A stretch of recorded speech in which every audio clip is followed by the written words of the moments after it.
There are nights I wake up drenched in sweat, haunted by the memory of that evening, the evening when I crossed a line that could never be uncrossed. I can still hear myself whispering through ragged breaths, "Please, never stop," and I remember how he looked at me, wild and hungry, promising silently that he would not. That night, everything I had ever known about loyalty, marriage, and love evaporated in the heat of my own reckless desires. Before I dive fully into my story, I want to pause and sincerely thank every single one of you, both our cherished returning viewers and those of you who are new here. Thank you for your endless support, for subscribing, and for believing in our journey. If you have not yet subscribed, what are you waiting for? Hitting that subscribe button fuels our energy, keeps this channel alive, and allows us to continue bringing you these raw, emotional stories. Please do not forget to leave your thoughts in the comments below as we journey through this emotional roller coaster together. I truly cannot wait to hear your thoughts. My name is Emily. I am 32 years old, born and raised in a quiet suburban neighborhood in Florida. From the outside, my life looked perfect: a beautiful home, a charming husband, a stable life.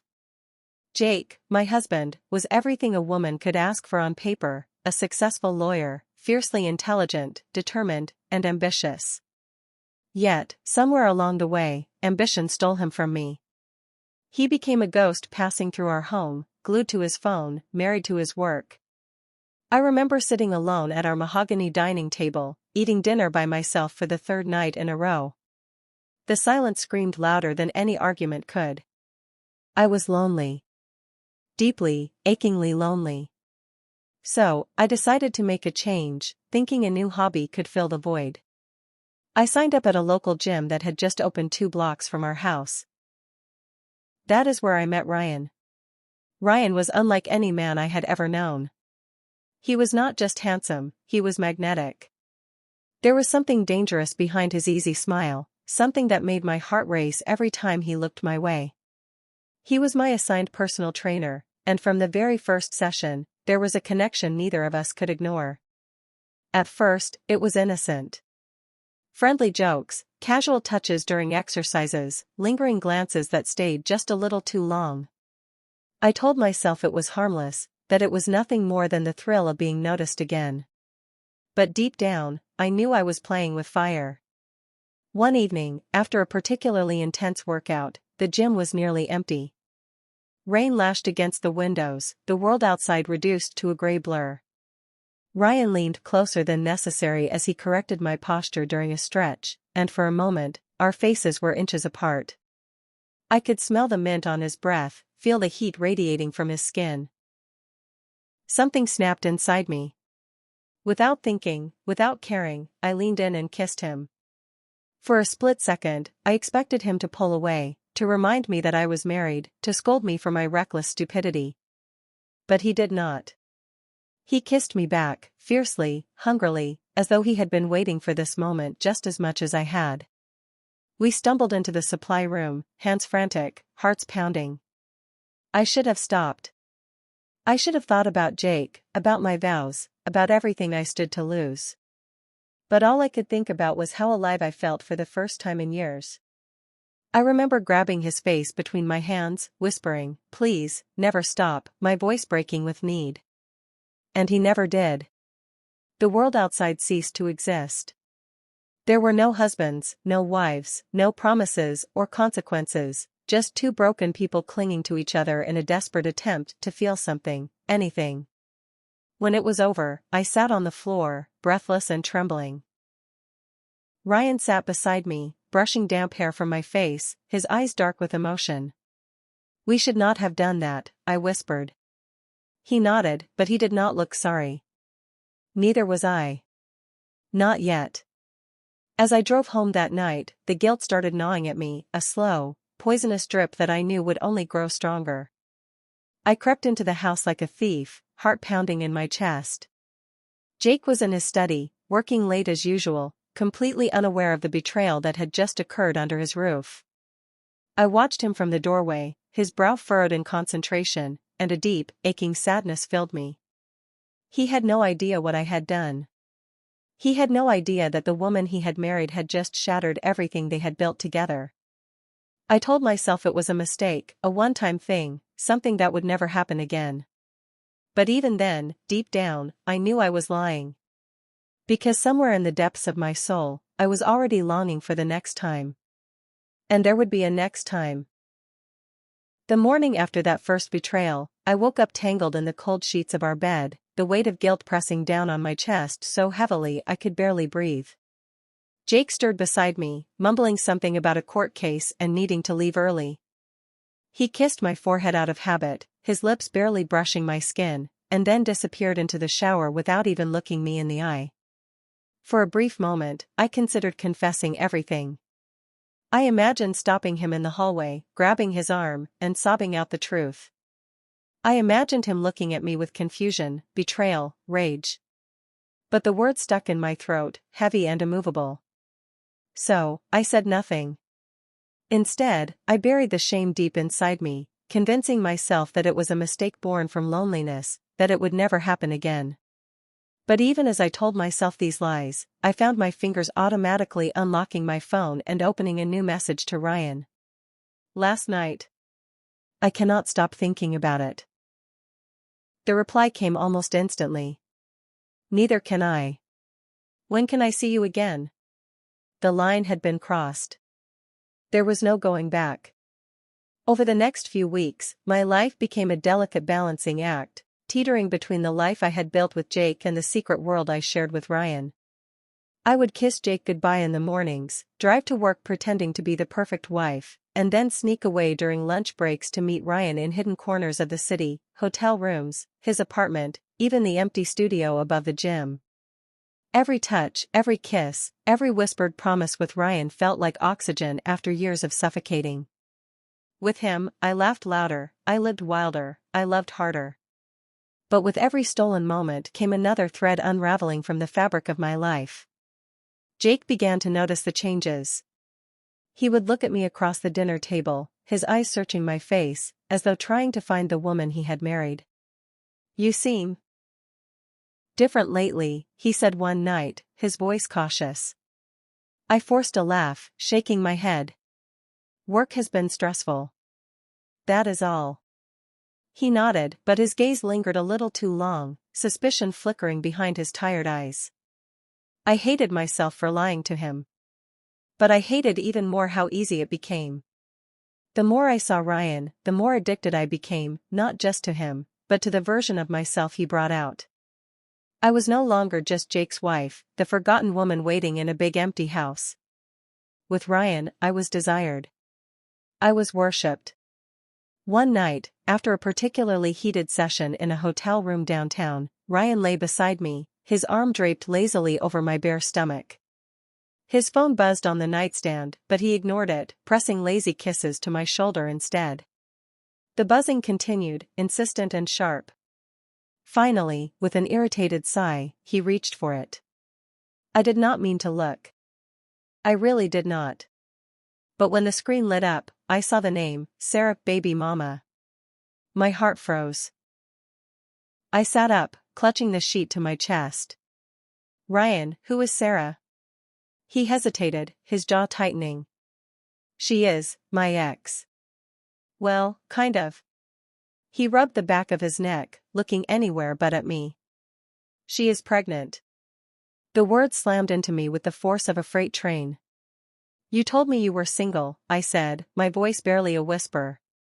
I am, he insisted quickly. We are not together anymore. It was a mistake. She wanted to keep the baby. I stared at him, the weight of my own hypocrisy sinking into my bones. I had no right to be angry. I was a married woman cheating on my husband, and yet the betrayal I felt in that moment cut deeper than any guilt I had ever felt for Jake. Ryan reached for me, but I pulled away. I need to go, I said, scrambling for my clothes. Emily, please, do not let this change things between us, he said, standing naked and vulnerable in the middle of the room. I need you. I shook my head, blinking back tears. The cab ride home was a blur.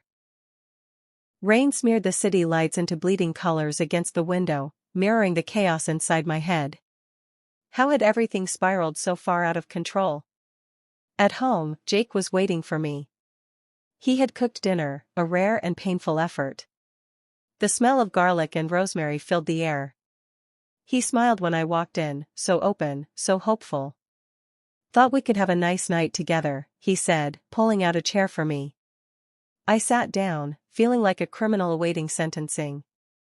I forced myself to eat, each bite tasting like ashes in my mouth.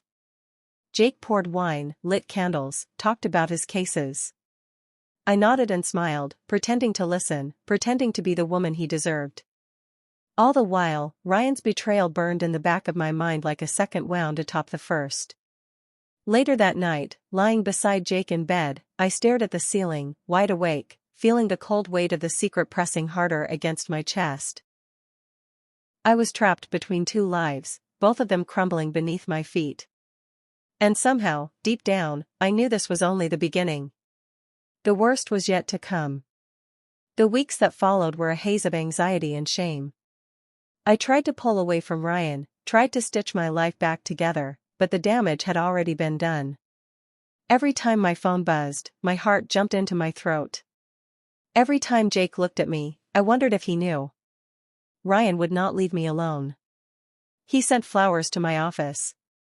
He waited for me in the parking lot after work. He called late at night when I was lying next to Jake, forcing me to sneak out of bed and whisper frantic excuses into the darkness. It was not just obsession. It was desperation. Ryan needed me, or so he said, and a part of me, some broken, selfish part, still needed him too.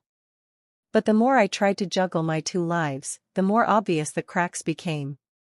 One evening, as I was folding laundry in the bedroom, Jake walked in holding my phone. His face was pale, his hands trembling. "You left this downstairs," he said, his voice strange. I froze.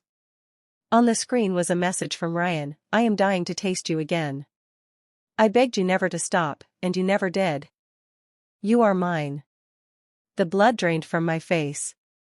Jake threw the phone onto the bed between us like it was something filthy. "How long, Emily?" he asked, his voice hollow. "How long have you been lying to me?"